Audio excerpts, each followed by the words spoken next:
Bonjour à tous, je vous fais une suite de vidéos passionnantes. C'est des sujets que je retrouve énormément en cabinet. Il s'agit du burn-out, de la fatigue chronique avec une baisse de motivation, du sommeil et de l'anxiété et du TDAH.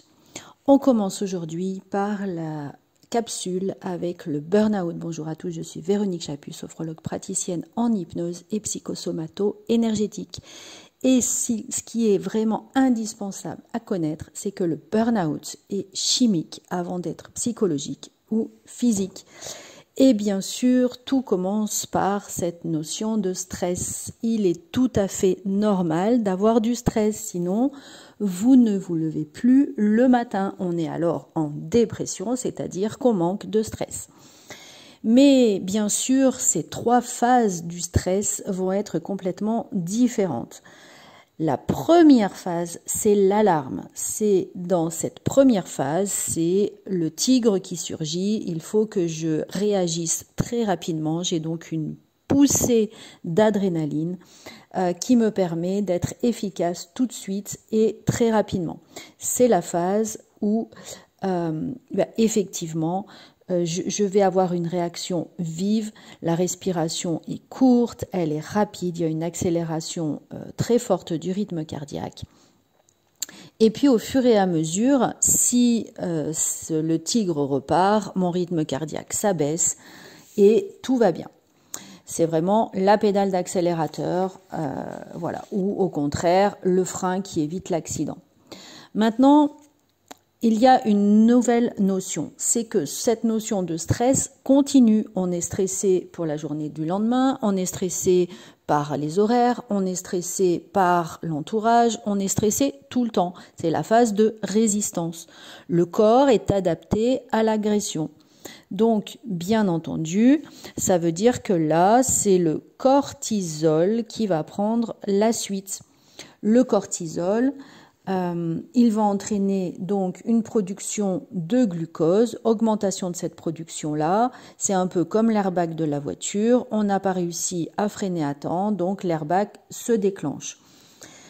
On augmente la production de glucose pour permettre de continuer à fonctionner. Par contre, on va plus trop sentir la douleur, donc on continue d'avancer. Et parallèlement, on va diminuer notre immunité parce que notre corps se met en inflammation. Et c'est là où les ennuis commencent et nous amènent sur la route du burn-out, tout simplement parce que comme on n'a plus vraiment cette limite, on continue et le corps est débordé par ce stress, il s'épuise. Il va puiser dans tous les réservoirs, puisque le cortisol est fourni par nos glandes surrénales, ces petites capsules au-dessus des reins. Et puis, si je continue, je vide le réservoir, je m'épuise, c'est le burn-out. Et un matin, je ne peux plus aller travailler, je ne peux plus me lever, il n'y a plus rien qui m'intéresse. Et c'est là où on rentre dans le rôle du sophrologue. Et ça ne veut pas dire qu'il ne faut pas aller voir de médecin, bien entendu, mais le sophrologue va vous aider aussi, ou l'hypnothérapeute peut vous aider aussi à avancer. La première chose, pas vraiment de repos. Par contre, on va baisser le rythme. Ce qui vous a amené au burn-out, c'est justement tous ces bouffeurs de temps, c'est de la perfection. C'est-à-dire qu'on n'arrête pas, on continue à faire des choses qui peuvent être sans intérêt. Regardez le nombre de personnes qui vous disent « j'ai pas le temps » et qui passent 3, 4, 5 heures sur les réseaux sociaux, sur le téléphone ou sur Netflix. Eh bien, ça, c'est le temps qu'il faut gagner. Et vous allez le gagner pour pouvoir faire de l'activité physique dans un premier temps, par exemple, une activité d'une demi-heure de marche par jour. Et puis, au fur et à mesure, vous repasserez à faire du sport. Le sport qui vous amènera la production de dopamine, qui vous amène dans cette notion de plaisir. Et on va refaire progressivement les réserves au niveau du cortisol parce que tous les matins, on a besoin de tyrosine, c'est un acide aminé pour fabriquer notre dopamine. Et cette tyrosine, elle va être construit dès le matin, tout simplement parce qu'on va manger des déjeuners protéinés. C'est par les acides aminés, les protéines, que notre corps fonctionne.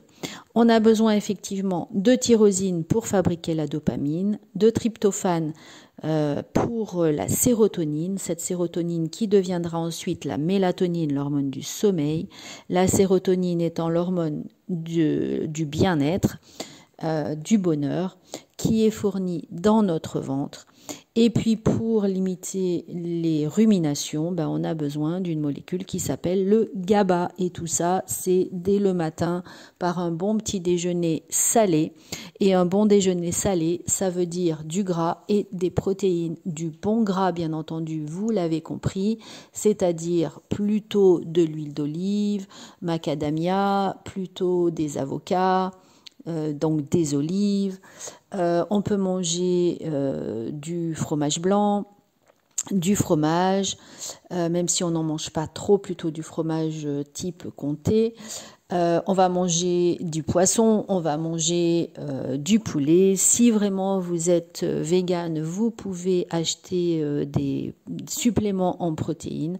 Mais en tout cas, il nous faut absolument cet apport de protéines dès le matin. Et bien sûr, vous bannissez plus de 3 tasses de café par jour. Vous bannissez tout ce qui va être sucre rapide, notamment les céréales. Et dans un espace beaucoup plus restreint, peut-être 3-6 mois en fonction de votre état, vous allez remonter la pente et être prêt à repartir avec une bonne hygiène de vie. C'est-à-dire de pouvoir limiter les bouffeurs de temps et de retrouver un sommeil de qualité. Voilà, j'espère que cette première capsule sur le burn-out vous sera utile. Vous allez voir que sur les autres, fatigue, anxiété, sommeil et TDAH, vous allez retrouver des choses qui sont très utiles, notamment aussi pour la prévention du burn-out. Donc je vous retrouve dans les autres capsules. N'hésitez pas à partager, à liker et vous abonner à ma chaîne. Merci beaucoup.